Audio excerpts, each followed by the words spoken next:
Hey YouTube, this is Steve from Average Joe's Fantasy Football, and we've got your Week 13 start and sit video for the wide receiver position. If you haven't already, make sure you check out our other start and sit videos. And of course, if you have questions for your lineups, hit us up in the comments down below. Don't forget to smash the subscribe button. Hit the like button as well. We're going to jump right into this. Now, there are a lot of teams on a bye this week. You got 6 of them. That is huge, especially in a world where you're dealing with injuries, and now you've got 6 teams on a bye. You got 2 weeks left. That's it.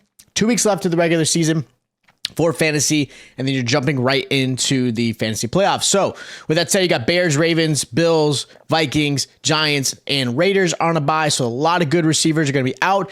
Now, these are your obvious receivers you should be putting in your lineup. I don't have a huge list because there are a lot of players not playing. With that said, the first wide receiver I'm going to start this week is going to be Chris Olave versus the Lions. Now, this is pending the concussion protocol situation. He did have practice. He actually participated, which is great news. But not many players who have been in a concussion protocol have been able to play right afterwards. They're usually going to miss a week. So pending that protocol and how that plays out, Olave should be an absolute start this week. Lions are allowing 132 yards a game to a receiver and a touchdown as well. Like that, they've just been allowing a lot. That secondary has not played great. They've got some shining pieces when it comes to their defense, but they're not overall a great defensive team, and they are allowing some scoring down.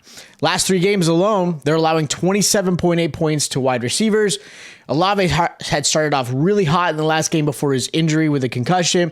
He was like on fire. Him and Carr actually had a great connection, which was great to see, because I know a lot of people, really the game before that, man, did people want Carr out. They wanted Winston in, because as soon as Jameis Winston in, all of a sudden Olave looked alive. He looked great. He was the receiver that everyone was hoping he would be, especially in a lineup where you're probably putting him as your wide receiver 1 or wide receiver 2 week in and week out. With that said, though, Olave, as long as he does clear that protocol, he should be a good start this week. Another receiver I like is going to be Adam Thielen versus the Bucs. Look, this is a game I feel Thielen should turn it around. He had a horrible game last week with only 1 point in fantasy. He had a couple games where he was 15 points, 10 points here or there. So he's been struggling. He hasn't been as good or as hot as he was earlier on in the season. Now, with that said, they've got a new interim head coach with Frank Reich gone. So this might be hopefully some good changes for Bryce Young in this offense. Obviously, I'm not expecting a lot. I'm not expecting the Bryce Young to just turn it around instantly. But I do think Thielen has a good matchup, especially where the Bucs are struggling. As of late, the Bucs have allowed a touchdown a game. Last 5 games, in those 5 games, allowing an average of 21.9 points to wide receivers. So this is a really good matchup for Thielen. I think he should have a good wide receiver 2 type of week this week. Now, my last receiver I'm going to mention is going to be DeAndre Hopkins versus the Colts. Look, the last outing, Hop did a really great job. He put up 22 points. He had 8 receptions, 140 yards. Fantastic. And that was before Will Levis came in with that 3 touchdown performance. With that said, Levis continues to obviously go towards DeAndre Hopkins. Really confident in his own self, in his arm, being able to try to be as explosive as he can with this offense compared to what Ryan Tannehill had done.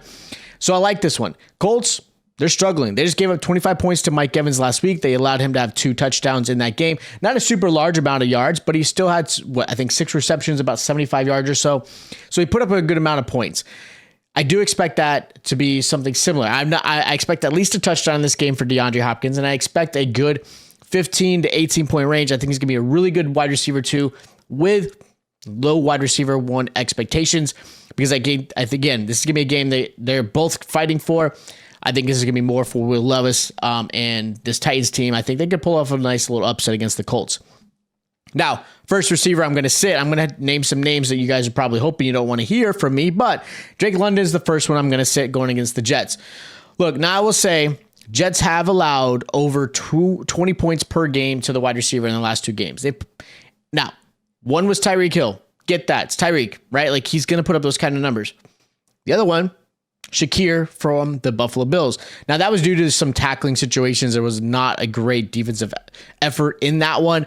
So Shakir blew it up, had a great wide receiving in that game. I think he had 21 points or so. So they have struggled in the last 2 games. But overall, realistically, the Jets have done a really good job against the pass. Now you're going to have a Falcons offense that I think is going to lean more on Bijan Robinson, which I mentioned in the running back start and sit video if you guys haven't already seen it.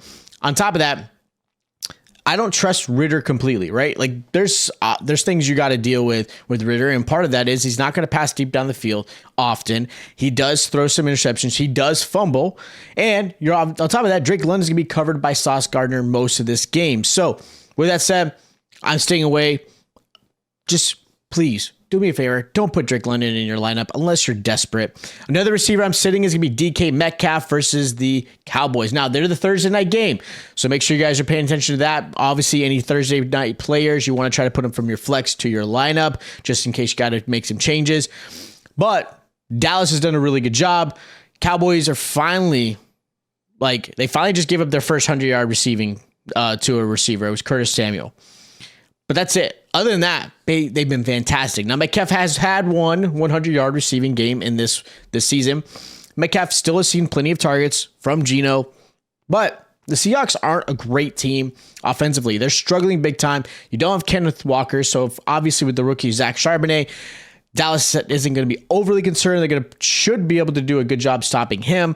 And I think realistically, the turnover battle is going to be the biggest thing. They do allow a turnover. I'm hoping to see some more Duron Bland getting another interception for a touchdown. Obviously, that's really hard to do, but he's already broken that record. So I'd love to see him continue to do that. Dallas's pass rush is going to be able to get after Geno Smith, which is going to allow fewer deep down the field, more quick passes. So that might be something maybe with, a few targets here or there. Metcalf might get you 12 points or so. I'm expecting a really low flex play for him or a really low wide receiver 2 in this outing. Another receiver, big name, is going to be Cooper Kupp versus the Browns. Browns in the last 4 games have held wide receivers to 8.8 points a game and have only allowed 1 touchdown to a receiver this whole season. Kupp has struggled. In the last 5 games, he has yet to reach 50 yards receiving. It is bad. Matthew Stafford's dealing with injuries. The offense doesn't look great. Now, having Kyren Williams back is huge. Does this help Cooper Kupp? I don't think so. I think it's going to be something where you should start Kyren Williams. And again, if you haven't watched the running back start and sit, he's in my obvious because did he look great in his first game back. But the Browns actually are really good defensively. They do a great job at stopping the pass. Again, if Cooper Kupp can barely get 50 yards against some okay average defenses and now going against one of the best defenses in the league, I'm going to say Cooper Kupp, and I could even say that with Puka Nacua. I don't trust him that much more. I think Nacua does have a little bit better game than Cooper Kupp because, again, the attention's always going to be on Kupp, so Nacua is going to have a lot more options and less, attention his way. But both of them, I don't feel really confident. Now, my sleeper of the week, this is going to be a big one. It's going to be Demario Douglas versus the Chargers. Look, he's dealing with a concussion just like I mentioned with Chris Olave. So we'll see how this plays out. I think it's more of a protocol just because they're uncertain. He never really actually had at least in the game, a concussion. He hurt his neck in a kick return. But with that said, the QB play obviously is always a big concern for the New England Patriots, right? You've got Zappe who's struggling. Mac Jones is struggling.